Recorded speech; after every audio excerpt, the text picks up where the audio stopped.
Assalamualaikum warahmatullahi wabarakatuh. Baiklah, hari ini kita akan mempelajari yaitu termokimia.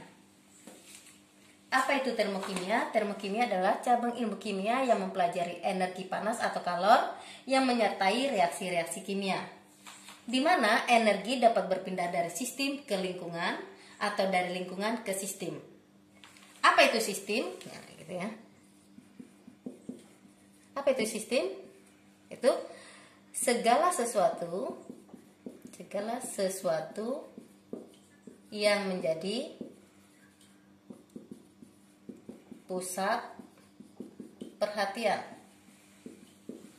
atau pengamatan. Sementara lingkungan apa? Lingkungan yang membatasi sistem. Perhatikan contoh berikut. Perhatikan di sini tersedia yaitu larutan gula yang diberi warna merah dan dimasukkan dalam gelas. Yang jadi perhatian atau pusat pengamatan kita adalah larutan yang berwarna merah, disebut dengan sistem, dan gelasnya itu disebut dengan lingkungan. Berdasarkan interaksinya dengan lingkungan, sistem dibagi menjadi 3, ya. Sistem dibagi menjadi 3. Itu terbuka, tertutup, terisolasi, ya. Dimana terbuka gitu kan, itu akan terjadi perpindahan materi dan energi. Tertutup hanya terjadi perpindahan energi atau panas, ya.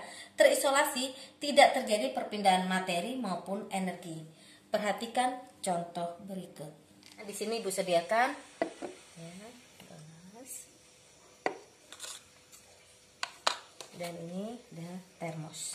Nah, jadi di sini termos ya gitu ya.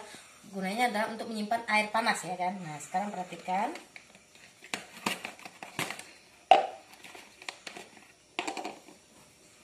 Tuangkan.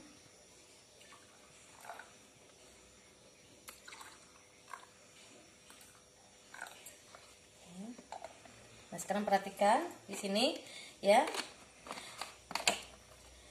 Yang di paling tepi sini adalah sistem terbuka, ini sistem tertutup, dan ini sistem terisolasi. Ya kan? Dimana tadi masing-masing gelas sudah kita isi dengan air panas. Pada sistem terbuka terjadi perpindahan apa sini? Yaitu perpindahan materi dan energi. Materinya apa? Yaitu berupa uap air, ya kan? Nah, energinya berupa panas yang terasa di gelas. Nah, gitu ya. Jadi ada perpindahan materi dan energi pada sistem terbuka. Sementara yang ini gitu ya, disebut dengan sistem tertutup, ya. Yang terjadi hanya perpindahan energi, yaitu terasa panas. Sementara materi, yaitu berupa uap tadi, tidak ada terjadi perpindahan karena terhalangi oleh tutup gelas. Sementara pada termos, ya, itu kan tadi terisi air panas, kita pegang seperti apa, gitu pun nggak akan terasa panas. Maka di sini tidak ada terjadi perpindahan energi maupun materi. Keseluruhan energi dalam bentuk kalor yang terdapat dalam suatu sistem disebut dengan entalpi. Entalpi lambangnya adalah H besar. Besarnya entalpi itu tidak bisa ditentukan. Yang bisa ditentukan adalah perubahan entalpi atau dilambangkan dengan delta H. Nah, jadi perubahan entalpi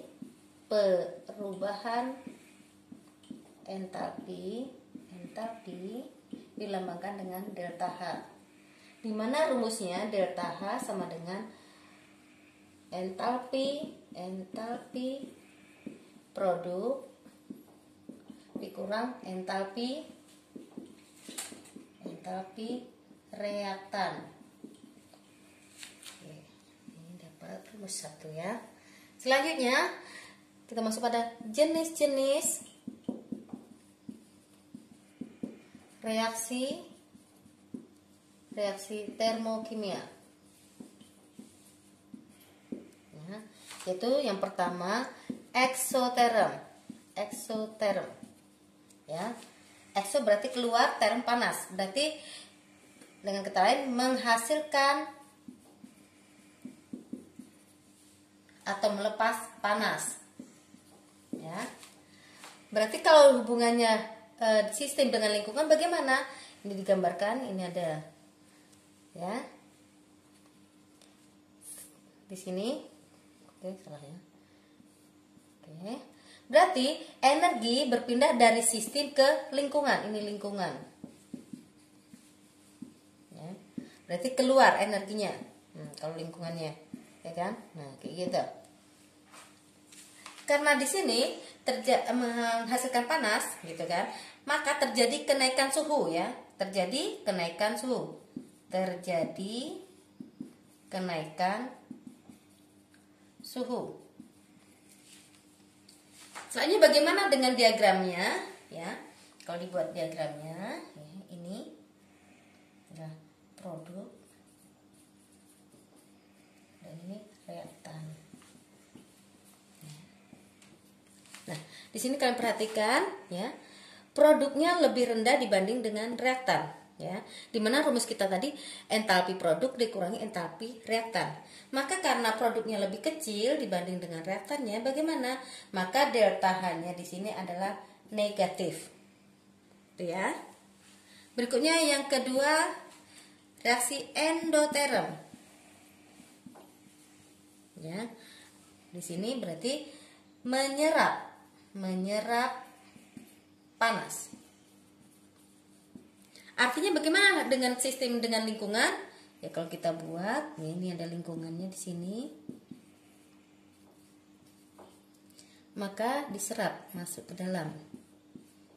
Ya. Suhunya bagaimana? Terjadi penurunan suhu. Gitu ya. Diagramnya bagaimana? Ada dua diagram, berarti di sini produk, ini reaktan. Nah, di sini untuk yang endoterm, produk lebih besar daripada reaktan dalam diagram reaksinya ya. Maka kalau dari rumusnya itu didapatkanlah delta H berharga positif. Nah, itu jadi ciri-ciri dari eksoterm dan endoterm. Eksoterm terjadi kenaikan suhu, delta H negatif, dan endoterm penurunan suhu, delta H positif. Berikutnya, jenis-jenis perubahan entalpi reaksi. Yang pertama, perubahan entalpi pembentukan standar. Dilambangkan dengan delta H0F. F-nya adalah formation, gitu ya. Jumlah kalori yang diserap atau dilepaskan untuk proses pembentukan 1 mol senyawa, ini 1 mol senyawa, dari unsur-unsurnya yang stabil pada keadaan standar.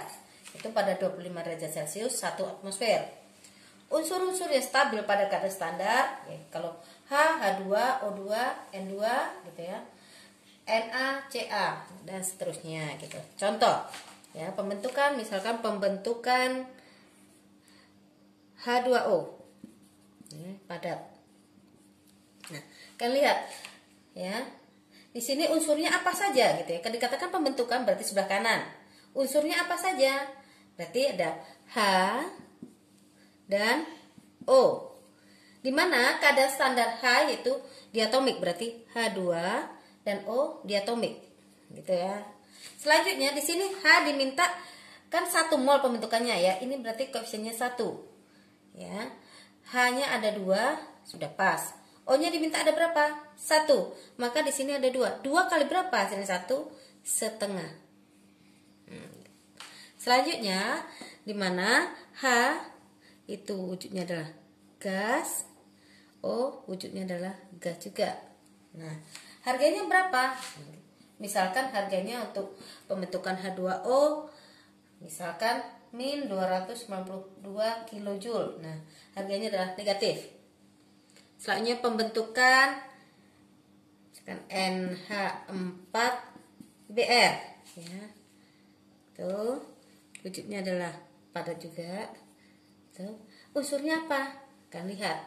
Di sini ada N. Kalian tuliskan dulu N. Habis itu apa lagi? H. Selanjutnya adalah Br. Yang termasuk diatomik apa aja? N termasuk diatomik, H diatomik, Br juga diatomik. Nah, gitu ya. Selanjutnya N-nya diminta, kan di sini semuanya adalah 1 mol ya, ingat ya. Jangan dirubah. Selanjutnya kalian lihat N di sini jumlahnya 1, di sini 2. 2 kali berapa hasilnya 1? Maka dikalikan setengah. Hanya diminta ada berapa sebelah kanan? 4. Di sini 2. 2 kali berapa hasilnya? 4 kalikan 2. BR diminta 1. Di sini ada 2. 2 kali berapa hasilnya 1? Setengah. Wujudnya apa saja gitu kan. Nah, wujudnya berarti di sini ini gas, ini juga gas. Nah, BR ini adalah liquid. Nah, harganya delta H-nya adalah min 270 kJ misal gitu ya. Jadi kalau untuk pembentukan harganya adalah min. Selanjutnya, kedua, perubahan entalpi penguraian standar atau dilambangkan dengan delta H0D, dekomposer atau disosiasi ya. Yaitu jumlah kalor yang diperlukan atau dilepaskan untuk proses penguraian 1 mol senyawa menjadi unsur-unsurnya pada keadaan standar, yaitu 25 derajat Celcius 1 atmosfer. Nah, untuk penguraian itu triknya adalah kebalikan dari pembentukan. Jadi kalau penguraian senyawanya dari sebelah kiri dan unsur-unsurnya sebelah kanan. Karena dia kebalikan, maka otomatis delta H-nya adalah positif. Contoh, ya. Penguraian Na2CO3 wujudnya padat terurai menjadi, nah kalian lihat unsurnya apa saja. Kalian lihat di sini ya. Berarti ada Na, apalagi C, terus O. Yang termasuk diatomik apa? Na bukan, C bukan, O. Tuliskan di sini otomatis sudah 2 langsung.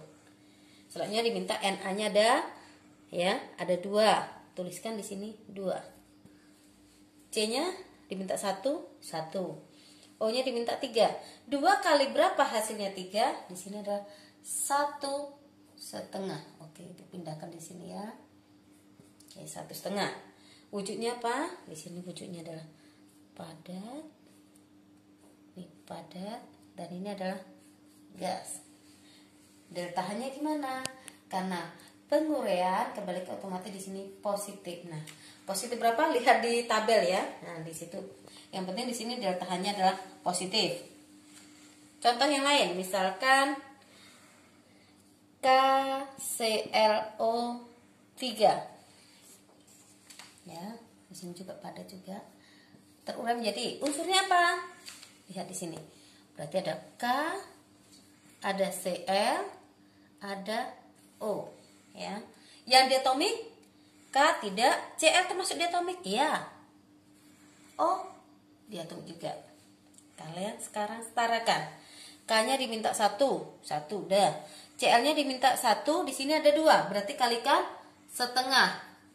O-nya diminta 3, baru ada 2. 2 kali berapa hasilnya? 3, itu 1,5. Wujudnya apa? Kali ini itu padat ya, ini gas dan ini gas juga. Harganya delta H untuk penguraian adalah positif. Nah, lihat di tabel ya. 3. Perubahan entalpi pembakaran standar atau dilambangkan delta H0C. C berarti combustion, yaitu jumlah kalor yang dibebaskan untuk pembakaran 1 mol zat, yaitu unsur atau senyawa pada keadaan standar, yaitu 25 derajat Celcius 1 atmosfer. Ingat kalau untuk pembakaran zatnya itu nanti ditambahkan dengan oksigen gitu ya. Contoh CH3OH bakar dengan gas oksigen, hasilnya adalah CO2 dan H2O ya.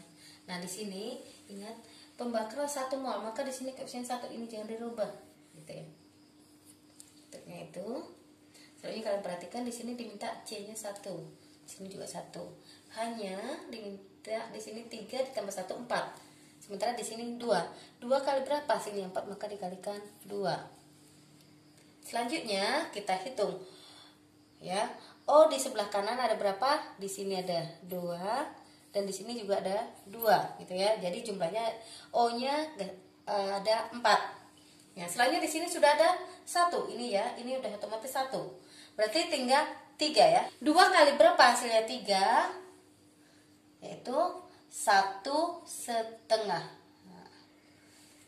Nah, karena di sini pembakaran, kalian tahu kalau suatu pembakaran kan menghasilkan panas, otomatis di sini delta H-nya adalah negatif. Untuk harganya lihat lagi di tabel, gitu ya. Berikutnya contoh yang lain. Misalkan pembakaran dari 2. Misalkan ada SO3, ya kan? Diminta S-nya 1, sudah 1. O-nya ya, karena ini pembakaran ini, ya kan? Oke, ya. Selanjutnya O-nya berapa? Di sini ada 4, di sini ada 3. Nah, bagaimana biar sama? Maka di sini kalikan dengan setengah. Delta H-nya karena pembakaran, delta H-nya adalah negatif. Tugas, tuliskan persamaan termokimia berikut.